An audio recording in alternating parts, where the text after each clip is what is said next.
অনতিবিলম্বে বিতর্কিত নারী কমিশনের সমস্ত প্রস্তাব বাতিল করলেই হবে না, যে নারী নামের হিজড়াগুলোই দুঃসাহস করেছে গ্রেফতার করে তাদেরকে আইনের আওতায় আনতে হবে। এই নারী কমিশনের নামে যে বেশ্যা কমিশন গঠন করা হয়েছে, নারীকে বেশ্যায় পরিণত করে সেই অধিকারে আমরা বিশ্বাসী না। নারী এবং পুরুষের পায়ের জুতা স্যান্ডেলও সমান হয় না। এই নারীদেরকে তাদের সহ তাদের দাবি সহ এদের সকলকে ডাস্টবিনে নিক্ষেপ করা হোক। এই 5 তারিখে যে গণ অভ্যুত্থান হয়েছে, গণ অভ্যুত্থান কিন্তু এক একজনের অ্যাসপিরেশন কিন্তু এক এক ধরনের ছিল। আমার অ্যাসপিরেশন ছিল যে আমি বাংলাদেশের মধ্যে যে ফ্যাসিবাদী ব্যবস্থা আছে বা আমাদের যে রুল অফ ল আছে, বাংলাদেশের যে করাপশন বা আমাদের যে গভর্নিং সিস্টেমগুলি আছে, এই সিস্টেমের যে করাপশন আপনার ঢুকে গেছে, এগুলি আমি পরিবর্তন চাচ্ছি।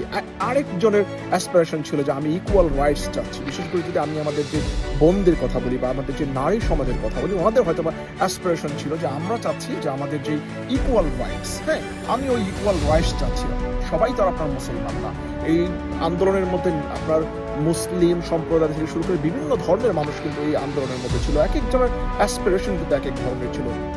যারা ইসলামিক দলগুলি ছিল বা যারা ইসলামিক দলের সাথে সম্পৃক্ত ছিল, ওদের হয়তো অ্যাসপিরেশন ছিল যে আমাদের দেশটা হবে ইসলামিক বা আমার কোরআন সুন্নাহর আলোকে আমাদের দেশটা পরিচালিত হবে ইনশাআল্লাহ, এবং কোরআন সুন্নাহর আলোকে আমাদের দেশটা আমরা বিনির্মাণ করবো। এই অ্যাসপিরেশন থাকা কিন্তু কোনো ভুল না, এই অ্যাসপিরেশন থাকা কিন্তু কোনো ধরনের কোনো অন্যায় না।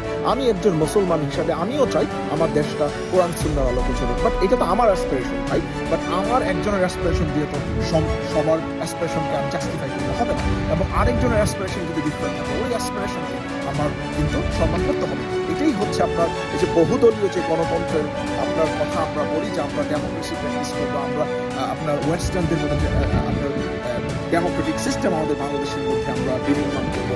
এই ডেমোক্রেসি যদি আমরা চাই আমাদের বাংলাদেশের মধ্যে এস্টাবলিশ করার জন্য, তাহলে আমাদের মধ্যে যে রেজিলিয়েন্স, যে পাওয়ার, রেজিলিয়েন্স আমাদের মধ্যে প্র্যাকটিস করতে হবে। অন্য মানুষ কি চাচ্ছে, নারীরা কি চাচ্ছে, বা অন্য ধর্মের মানুষ কি চাচ্ছে, এগুলি আমাদেরকে সহনশীলভাবে অ্যাকসেপ্ট করতে হবে, এগুলি শুনতে হবে, এগুলো নিয়ে আলোচনা করতে হবে। আমাদের যদি ভিন্ন মত থাকে ওই মত আমাদেরকে দেওয়া লাগবে, বাট এর জন্য ওদেরকে আমরা আক্রমণ করলে হবে না, আপনাদেরকে ভুলে গেলে হবে না। এই গণ অভ্যুত্থানের মধ্যে এই বাংলাদেশ টু বিনির্মাণ করার জন্য আজকে যে আলোচনাগুলি আমাদের মধ্যে হচ্ছে, আজকে যে সমালোচনা আমরা করতে পারতেছি, স্বাধীনভাবে যে আলোচনা পর্যালোচনা আমরা করতে পারতেছি, এই আন্দোলনের মধ্যে অন্যতম স্টেক কিন্তু হচ্ছে আমাদের এই নারীরা। এই নারীরা যদি আমাদের এই আন্দোলনের মধ্যে একাত্মতা পোষণ না করতো, আমার কাছে মনে হয়, হয়তো আমার ব্যক্তিগত মতামত, আপনার মতামত ভিন্ন হতে পারে, আমার কাছে মনে হয় যদি নারীরা আমাদের এই আন্দোলনের মধ্যে একাত্মতা পোষণ না করতো, আমাদের এই গণ অভ্যুত্থান হয়তো বা আলোর মুখে আপনারা দেখতে পারতো না। আসসালামু আলাইকুম ওয়া রাহমাতুল্লাহি ওয়া বারাকাতুহু। আশা করি সবাই ভালো, সুস্থ এবং নিরাপদে আছেন। সো আজকের যে গুরুত্বপূর্ণ আলোচনাটা হবে, এটা হচ্ছে নারী সংস্কার কমিশন নিয়ে আজকের আলোচনাটা হবে। এর আগে বলি নেই যে আপনার কোনো এক বিশেষ ব্যক্তি বলেছিলেন যে একটা দেশ কতটা উন্নত বা একটা দেশ আসলে ওই দেশের আইন ব্যবস্থা কতটা উন্নত, ওইটা ডিপেন্ড করে ওই দেশের নারীরা কতটুকু সুরক্ষিত, বা ওই দেশের নারীরা ঠিক কতটা আপনার শিল্ডেড বা প্রোটেক্টেড, ওইটার উপরে আপনার ডিপেন্ড করে, ওইটার উপরে কনসিডার করেই কিন্তু ওই দেশের আইন কতটা আপনার প্রোটেক্টেড বা ওই দেশের আইন কতটা আপনার শক্তিশালী, ওইটাকে আপনার ডিফাইন করা হয়। সো এটা কোনো এক বিশেষ ব্যক্তি আপনার বলেছিল বা আপনার কোনো এক মনীষী আপনার বলেছিল, খুবই গুরুত্বপূর্ণ একটা আলোচনা, রাইট? সো এই আলোচনাটা করার কারণ হচ্ছে আমাদের নারী সংস্কার কমিশন থেকে যে প্রস্তাবনাগুলি আপনার দেওয়া হয়েছে, ওই প্রস্তাবনার বিরুদ্ধচারণ করতে যায় বা বিরোধিতা করতে যায় আমাদের ইসলামিক দলগুলি থেকে যে বক্তব্যগুলি আপনার দেওয়া হয়েছে, এই বক্তব্যগুলি আপনার to be honest is very unacceptable. এই টার্মসে আমি বলতে চাই, আমি মনে করি যে আলহামদুলিল্লাহ আমিও অনেক প্রস্তাবের সাথে আমি ব্যক্তিগতভাবে দ্বিমত পোষণ করি, বাট দ্বিমত পোষণ করার অ্যাড্রেসিং আপনার ভাষা থাকতে হবে কমপ্লিটলি ডিফারেন্ট এবং পোলাইটলি। কারণ এই যে গণ অভ্যুত্থান বাংলাদেশের মধ্যে সংগঠিত হলো 5 তারিখে, এই 5 তারিখে যে গণ অভ্যুত্থান হয়েছে, এই গণ অভ্যুত্থান কিন্তু এক একজনের অ্যাসপিরেশন কিন্তু এক এক ধরনের ছিল। আমার অ্যাসপিরেশন ছিল যে আমি বাংলাদেশের মধ্যে যে ফ্যাসিবাদী ব্যবস্থা আছে বা আমাদের যে রুল অফ ল আছে, বাংলাদেশের যে করাপশন বা আমাদের যে গভর্নিং সিস্টেমগুলি আছে, এই সিস্টেমের যে করাপশন আপনার ঢুকে গেছে, এগুলি আমি পরিবর্তন চাচ্ছি। আরেকজনের অ্যাসপিরেশন ছিল যে আমি ইকুয়াল রাইটস চাচ্ছি। বিশেষ করে যদি আমি আমাদের যে বোনদের কথা বলি বা আমাদের যে নারী সমাজের কথা বলি, ওনাদের হয়তো বা অ্যাসপিরেশন ছিল যে আমরা চাচ্ছি যে আমাদের যে ইকুয়াল রাইটস, হ্যাঁ আমি ওই ইকুয়াল রাইটস চাচ্ছি। সবাই তো আর আপনার মুসলমান না। এই আন্দোলনের মধ্যে আপনার মুসলিম সম্প্রদায় থেকে শুরু করে বিভিন্ন ধর্মের মানুষ কিন্তু এই আন্দোলনের মধ্যে ছিল। এক একজনের অ্যাসপিরেশন কিন্তু এক এক ধরনের ছিল। যারা ইসলামিক দলগুলি ছিল বা যারা ইসলামিক দলের সাথে সম্পৃক্ত ছিল, ওদের হয়তো অ্যাসপিরেশন ছিল যে আমাদের দেশটা হবে ইসলামিক বা আমার কোরআন সুন্নাহর আলোকে আমাদের দেশটা পরিচালিত হবে ইনশাআল্লাহ, এবং কোরআন সুন্নাহর আলোকে আমাদের দেশটা আমরা বিনির্মাণ করব। এই অ্যাসপিরেশন থাকা কিন্তু কোনো ভুল না, এই অ্যাসপিরেশন থাকা কিন্তু কোনো ধরনের কোনো অন্যায় না। আমি একজন মুসলমান হিসাবে আমিও চাই আমার দেশটা কোরআন সুন্নাহর আলোকে চলুক, বাট এটা তো আমার অ্যাসপিরেশন ভাই। বাট আমার একজনের অ্যাসপিরেশন দিয়ে তো সবার অ্যাসপিরেশনকে আমি জাস্টিফাই করলে হবে না, এবং আরেকজনের অ্যাসপিরেশন যদি ডিফারেন্ট থাকে ওই অ্যাসপিরেশনকে আমার কিন্তু সম্মান করতে হবে।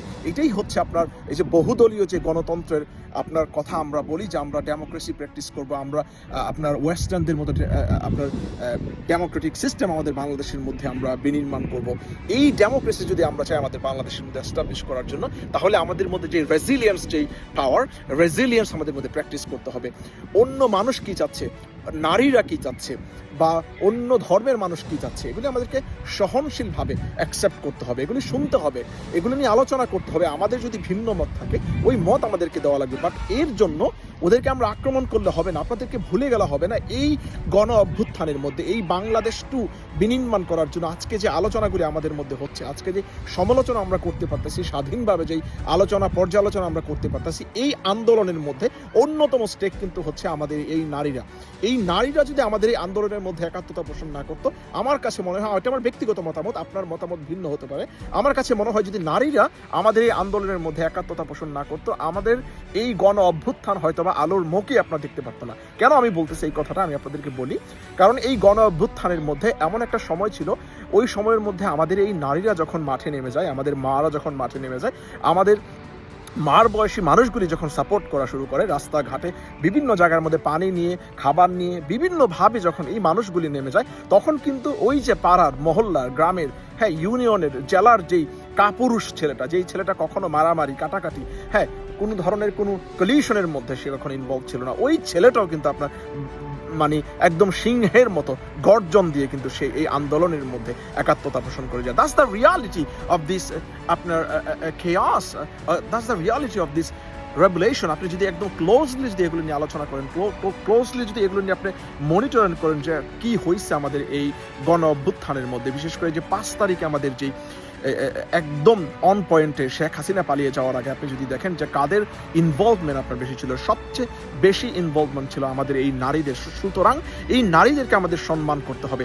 আপনারা যেই আমি সকলের উপর রেসপেক্ট রেখে বলতেছি, এই যে আব্বাসী সাহেবদের মতো যারা আছেন, আপনারা যে ওনাদেরকে বলতেছেন, ওনারা যে স্ল্যাং আপনারা ইউজ করতেছেন, ওদেরকে যেই স্ল্যাং ইউজ করে অ্যাড্রেস করতেছেন, such an unacceptable term, honestly speaking my dear brother and sister, আপনারা কোনোভাবেই এদেরকে এই স্ল্যাং ইউজ করে অ্যাড্রেস করতে পারেন না। আমি তীব্র নিন্দা জানাই, অনেস্টলি স্পিকিং। আপনারা যে ভাষায় আপনারা আমাকে অ্যাড্রেস করেন করতে পারেন, বাট আমি একজন গণ অভ্যুত্থানের ক্ষুদ্র যোদ্ধা হিসাবে আমি বলতে চাই, আপনারা কোনোভাবেই আমাদের এই নারীদেরকে এইভাবে অ্যাড্রেস করতে পারেন না। এই গণ অভ্যুত্থানের নারীদেরকে আপনারা কোনোভাবেই এই টার্মে, বেশ্যা টার্মে আপনারা অ্যাড্রেস করতে পারেন না।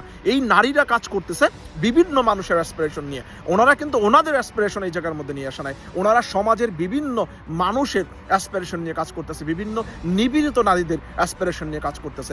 এই সমাজটা কিন্তু গঠিত হয়েছে আপনার বিভিন্ন স্তরের, বিভিন্ন লেয়ারের নারীদেরকে নিয়ে, শুধু একটা এলিট শ্রেণীর নারী নিয়ে কিন্তু একটা নারী সমাজ আপনার গঠিত হয় নাই। এই নারীদের মধ্যে আছে আমাদের মা, বোন, এই নারীদের মধ্যে আছে নিপীড়িত নারীরা, এই নারীদের মধ্যে আছে যারা আপনার যৌনকর্মী, এই নারীদের মধ্যে আছে বিভিন্ন শ্রেণী। হ্যাঁ, আমি দ্বিমত থাকতেই পারে, আমি ব্যক্তিগতভাবে দ্বিমত পোষণ করি। এই যে আপনার যৌনকর্মী যাদের আছে, যাদেরকে বলা হচ্ছে যে আপনার ওদেরকে আপনার এই প্রফেশনকে রেকগনাইজ লাগবে করা, তারপরে এই যে আপনার সম্পত্তির ভাগের মধ্যে সকলকে সমমান ভাগ দেওয়া লাগবে, অনেক কিছুর মধ্যে আমার দ্বিমত আছে। বাট ডেফিনেটলি আমার অ্যাড্রেসিং যে স্টাইলটা, এটা রেসপেক্টলি আমাদের হওয়া লাগবে, রেসপেক্টফুলি আমাদেরকে অ্যাড্রেস করা লাগবে। কোনোভাবেই যেন আমরা এইরকম উগ্র টাইপের বক্তব্য না দিই, কারণ আমরা যখন এইরকম উগ্র টাইপের বক্তব্য দেব, তখন কিন্তু আমাদের এই জুলাই আগস্টের এই রক্তক্ষয়ী যে গণ অভ্যুত্থান বাংলাদেশ 2 আমরা বলতেছি, এটা কিন্তু ছিনতাই হয়ে যাবে। ছিনতাই কাদের কাছে হবে? এই যে আপনার ওয়েস্টার্ন যারা আছে, এই যে আপনার আওয়ামী চোররা যে আপনার প্রোপাগান্ডা চালাচ্ছে যে বাংলাদেশ আপনার ইসলামিক রাষ্ট্রে পরিণত হওয়ার জন্য, এই যে ইসলামিক মাইন্ডেড হয়ে জঙ্গি রাষ্ট্র হওয়ার জন্য বাংলাদেশ আপনার ধাবিত হচ্ছে, এই যে আপনার ন্যারেটিভ ওরা চাচ্ছে প্রতিষ্ঠিত করার জন্য, এই ন্যারেটিভকে কিন্তু আপনারা মাইলেজ দিয়ে দিচ্ছেন আপনাদের এই ধরনের উগ্র বক্তব্যের মাধ্যমে। আপনারা কেন আপনাদের মধ্যে রেজিলিয়েন্স রাখতে পারতেছেন না? ওরা তো একটা প্রপোজাল দিয়েছে, এটা তো ভাই ইমপ্লিমেন্টেড হয়ে যায় নাই। একটা প্রপোজালের বিরুদ্ধে যদি আপনাদের এই ধরনের রিয়াকশন হয়, আপনারা একটা প্রপোজালকে কেন সিম্পলি অ্যাকসেপ্ট করতে পারতেছেন না? Such a shame, honestly speaking, such a shame. আমাদের বাংলাদেশের যেই ইসলামিক মনা দলগুলি আছেন, আপনারা কেন এত কুইকলি রিয়াকশন দিয়ে দেন আমি জানি না, অনেস্টলি স্পিকিং। এবং আপনারা এত নোংরা ভাষায় কিভাবে ওনাদেরকে অ্যাড্রেস করতেছেন? আমি সবার কথা বলবো না, এই জায়গার মধ্যে অনেক গণ্যমান্য ব্যক্তি ছিল যারা বক্তব্য দিয়েছেন, খুবই চমৎকারভাবে এগুলিকে অ্যাড্রেস করছেন। আমি সবার কথা, মামুনুল হক সাহেবও ছিলেন, উনি তো এইরকম নোংরা ভাষায় আপনার এই ধরনের নারী যারা ছিলেন ওদেরকে অ্যাড্রেস করে নাই। বাট কেন আপনারা সকলে, বাকি যারা ছিলেন, আপনারা কেন এইভাবে ওনাদেরকে অ্যাড্রেস করলেন? অনেস্টলি স্পিকিং আমি এটা জানি না, বাট এই আপনাদের এই অ্যাড্রেসিং করার যে স্টাইল, এটা আমাদের সমাজের মধ্যে ডিভাইডেশন ক্রিয়েট করলো। এবং এই নারীদেরকে বাদ দিয়ে আপনি যদি মনে করেন যে আপনারা বাংলাদেশ 2 বিনির্মাণ করে ফেলবেন, আপনারা সংস্কার করে হ্যান ত্যান উদ্ধার করে ফেলবেন, নো ওয়ে। আপনারা এই নারী সমাজকে বাদ দিয়ে বাংলাদেশ 2 কোনোভাবেই আপনি বিনির্মাণ করতে পারবেন না।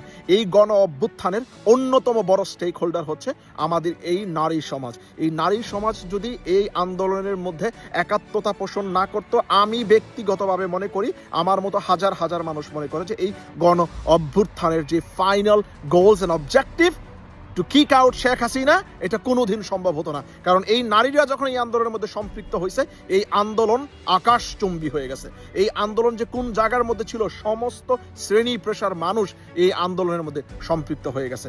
সুতরাং আমাদেরকে যে কোনো অবস্থান থেকে যে কেউ যে কোনো ধরনের প্রপোজাল দিতেই পারে, কারণ বাংলাদেশে বিগত 15 বছরে কোনো গণতন্ত্র চর্চা হয় নাই, বাংলাদেশে 15 বছরে কোনো নিপীড়িত মানুষের কথা শোনা হয় নাই। সো সেই জায়গা থেকে যদি এক একজন মানুষ এক একজনের আপনার অ্যাসপিরেশন সামনে নিয়ে আসে, এইগুলি আমাদেরকে শোনার যে রেজিলিয়েন্স, এটা আমাদের মধ্যে কিন্তু প্রতিষ্ঠিত করতে হবে এবং সেই সহনশীলতা আমাদেরকে দেখানো লাগবে এই নতুন বাংলাদেশের মধ্যে। That's all for saying today. অনেকের ভালো লাগবে, অনেকের ভালো লাগবে না, বাট এই কথাগুলি বলা খুবই গুরুত্বপূর্ণ। সাহস করে এই ধরনের কথা অবশ্যই বলা লাগবে।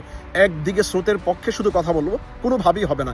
আমি এই কথাকে, এই ইসলামিক দলের কিছু মানুষ যারা এইভাবে আমাদের এই নারী সমাজদেরকে অ্যাড্রেস করছেন, আমি আপনাদের কথার তীব্র নিন্দা জানাই এবং আমি বিশ্বাস করি যে এই কথা আপনাদের গুটি কয়েকজনের কথা, এটা কোনোভাবেই হেফাজতে ইসলাম যে দল হিসেবে ওনার বক্তব্য না, এগুলি আপনাদের ব্যক্তিগত মতামত এবং এই মতামতগুলিকে আমরা ব্যক্তিগতভাবে প্রত্যাখ্যান করি এবং দল হিসেবে হেফাজতে ইসলাম আমি মনে করি ওনারা অনেক সুসংগঠিত এবং ওনারা অনেক পোলাইট এবং জেন্টলি ওনারা এই ইস্যুটাকে ডিল করবে। এবং আমি আশা করি বাংলাদেশের সকলের মেজরিটি মানুষের অ্যাসপিরেশন বিবেচনা করে যেটা ভালো হবে, ডেফিনেটলি ওই দিকেই বাংলাদেশ আপনার অতিবাহিত হবে। That's all for saying today. আসসালামু আলাইকুম ওয়া রাহমাতুল্লাহি ওয়া বারাকাতুহু।